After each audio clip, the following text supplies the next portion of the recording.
Gara-gara Pak Amin Rais dianggap kualat kali Gus Dur, Pak Amin Rais raiso dadi presiden. Presiden Indonesia niku miturut Rangga Warsita, muridé Mbah Hasan Besari niku namine Bagus Burhan. Kemudian menjelma menjadi Rangga Warsita miturut Jongko Joyoboyo. Presiden Indonesia iki mburine O. Lah jenenge Pak Amin Rais ora ana one. Lah ana one lucu, Amin Raiso. Assalamualaikum warahmatullahi wabarakatuh.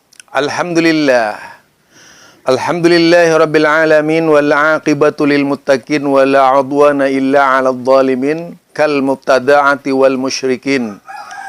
Asyhadu an la ilaha illallah wahdahu la syarika la ilahul awwalin wal akhirin. Wa asyhadu anna Muhammadan 'abduhu wa rasuluhu wa khairatuhu 'alal khalqi ajma'in. Wasallama tasliman katsira. Kembali bersama saya Zulkarnain El Maduri. Kali ini saya ingin menyoroti sebuah cuap-cuap yang diucapkan oleh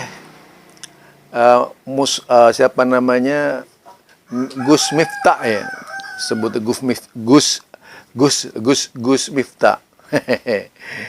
Siapa yang nggak kenal dengan Gus Miftah ya? Kalau berbicara memang tanpa rim, asal bicara gitu. Untuk mengesankan bahwa dia menguasai permasalahan. Padahal terkadang tidak etis dan keluar dari norma-norma religius. Apalagi membicarakan seseorang ya.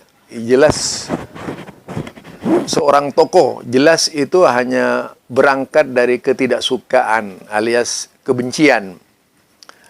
Jadi kalau orang-orang seperti Gus Miftah ini biasanya tidak disebut ujaran kebencian karena sekutunya begitu banyak. Seandainya orang lain, maka Gus Miftah ini masuk dalam ujaran kebencian. Jadi ujaran kebencian ini terkadang bersifat parsial, sesuai dengan kemauan kelompok yang merasa lebih mayoritas. Lalu dilontarkan sebagai sebuah gagasan untuk merendahkan orang lain atau mencelakakan orang lain. Tetapi ketika kelompoknya sendiri menghina, memaki dan sebagainya, bukan ujaran kebencian. Itu kebiasaan-kebiasaan orang di luar kita. Terkadang berusaha menghukumi seseorang dengan kemauannya saja. Nah, inilah pula yang terjadi pada Gus Miftah ya. Bagaimana Gus Miftah itu merendahkan Pak Amin Rais. Yang jelas Pak Amin Rais itu sudah berbuat. Berbicara Pak Amin Rais, tak ada seorang pun yang mengingkari di Indonesia ini kalau Pak Amin Rais adalah tokoh reformasi. Pak Amin Rais di saat itu bagi kelompok-kelompok yang sekarang berebutan jadi presiden, semua bersepakat kalau Pak Amin Rais adalah tokoh reformasi. Itu yang diucapkan oleh para tokoh ketika itu. Bahkan dengan ikhlasnya, walaupun Pak Amin di saat itu ditunjuk oleh tokoh-tokoh terkenal, sekelas Akbar Tanjung, sekelas Alwi Shihab dan sebagainya untuk menjadi seorang presiden, Pak Amin itu nggak mau, cukup sebagai ketua MPR. Nah, itu yang perlu ya. Jadi nggak mau Pak Amin. Kalau mau pada waktu itu terlalu bisa jadi presiden Pak Amin itu. Artinya di sini betapa rendah hatinya Pak Amin, karena tidak mau tawaran dari orang-orang yang memiliki pengaruh ketika itu hanya semata-mata karena ingin mempertahankan demokrasi yang baru dibangunnya. Kalaupun harus jadi presiden menurut Pak Amin, itu harus melalui sebuah proses demokrasi. Bukan dengan cara, yaitu kekuatan-kekuatan yang dibuat oleh mereka ketika itu. Yang bersifat kesepakatan dan sebagainya, kesepakatan politik, kerjasama politik, sudah berbagai macam pola dan cara yang dilakukan. Tapi itu tidak terjadi pada Pak Amin. Ini hakikatnya Pak Amin itu orang yang berbaik hati ya. Ketika Gus Dur itu ditunjuk sebagai presiden lah. Gus Dur sendiri itu kan tidak punya akhiran O. Ya, buktinya presiden. Jadi Abdurrahman Wahid kan nggak ada juga dalam kamus Ronggo Wasito itu. Tapi mengapa kemudian Pak Gus Dur bisa jadi presiden? Setidak-tidaknya Gus Dur jadi presiden. Artinya, apa yang dikatakan oleh Gus Miftah itu sudah dipatahkan dengan ucapannya sendiri. Ya, ini dipatahkan dengan ucapannya sendiri. Atau hanya sekedar ngawur berbicara. Karena apa? Kitabnya adalah kitab tahayul yang dipakai itu. Kitab khurafat. Jadi karena Pak Amin Rais tidak masuk dalam kitabnya Joyoboyo, tidak berakhiran O, lalu tidak jadi presiden. Jadilah menurut pola yang dikembangkan pemikiran yang meledek Pak Amin itu, Amin Rais dengan Amin Raiso itu. Nah ini kan cara-cara yang sebenarnya tidak beradab ya kepada orang tua itu. Kalau di Madura sih orang seperti ini sudah dianggap nggak beradab gitu. Kurang ajar istilahnya itu. Nah, jadi apa seharusnya kalau di Madura ini kromo inggilnya sangat tinggi loh. Jangan sampai ada ucapan-ucapan seperti Gus Miftah itu biasanya berakhir itu dengan orang-orangnya biasanya. Itu di Madura itu. Karena memang di Madura itu sangat menjaga adab, apalagi kepada tokoh-tokoh setempat di Madura itu sangat dimuliakan dan sangat dihormati. Itu kalau mau berbicara tentang adab berbicara.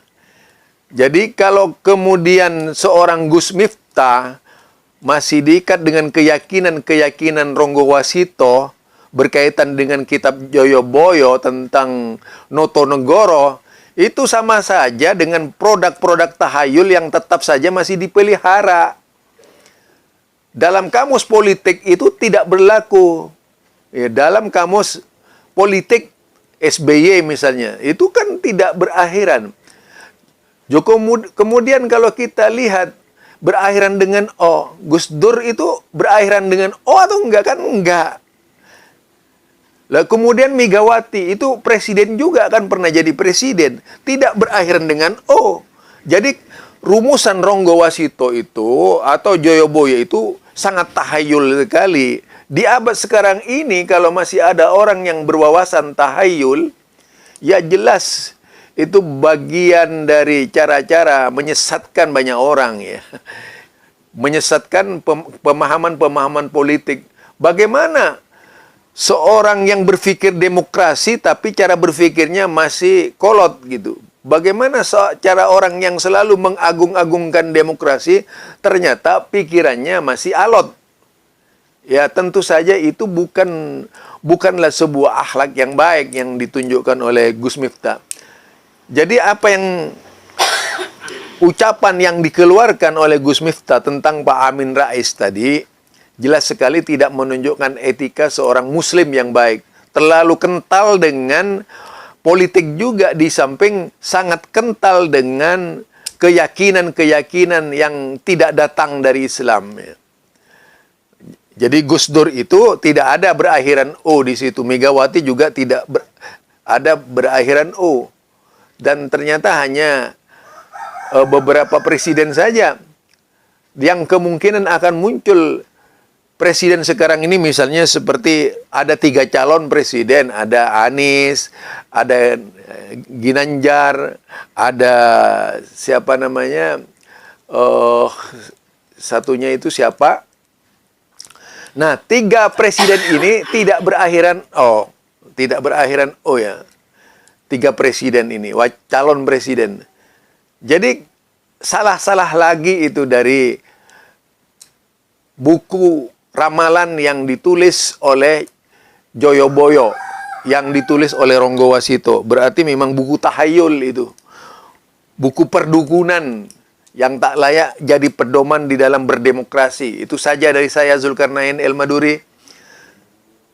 Subhanakallahumma wa bihamdika asyhadu an la ilaha illa anta astaghfiruka wa atubu ilaik. Assalamualaikum warahmatullahi wabarakatuh.